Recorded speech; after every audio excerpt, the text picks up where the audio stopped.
Okay. Thanks, you guys. Appreciate it. I don't smoke crack. When's the last time you smoked crack? Okay. Why do you got burns on your fingers? Those aren't burns. Those are calluses from working the drill. You want to see the drill? If we had a probation officer come over real quick with a little pee test, I wouldn't Would you- be in it. you wouldn't pee in it? Hell no. Because you're going to be hot for crack? No. Are you? If you got nothing to lose. What's I got nothing to lose. You want to lock me up? Take me down, lock Okay. me up. Why don't you charge me with something to lock me up? Okay, well, we're working on that right now, sir. All right, good. You got nothing on me. You guys are something else. You guys are listening to these gangbanger punks over here. They're a little hoodlum gang. You know? I'm an adult, man. These kids want to bum cigarettes. They're mad at me because I won't go down to the store with them and buy them cigarettes. And let them drag off the one I'm smoking as I'm walking over around by the playground with the kid, taking the kid to the playground. You know? And you guys are throwing all this down about this. Is weird. I think that's good enough. I thought you said you didn't have no drug history. Did I? You got a bunch of drug history, felony drug history. I have one drug charge.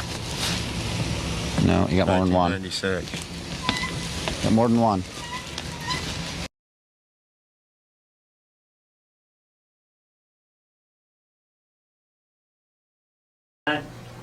And with that, I'm going to turn it over to Lieutenant Carson. Lieutenant Jack Carson is going to be able to give you some details on exactly what happened this week.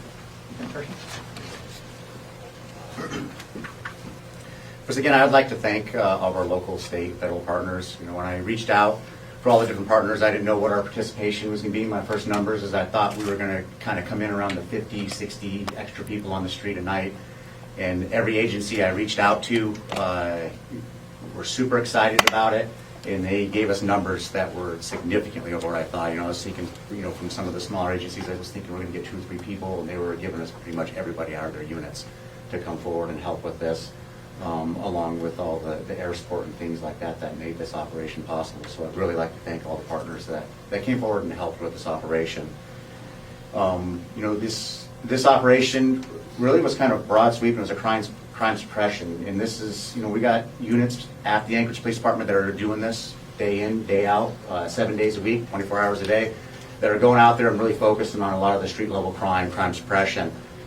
This just allowed us to kind of come together with all of our partners and do a kind of a bigger operation to be more widespreading when we did it, and we had great results. You know, I think you know, the main focus this week was, you know, was kind of put it simple, is put bad people in jail. We really focused on warrants. We put stolen vehicles, traffic enforcement, drug enforcement. You know, really getting a lot of those violent offenders off the streets and kind of taking it to them.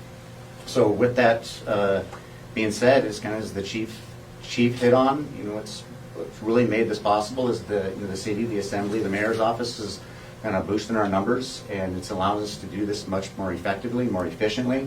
And then, as you know, it's really helping us do our job in a much better and more efficient way.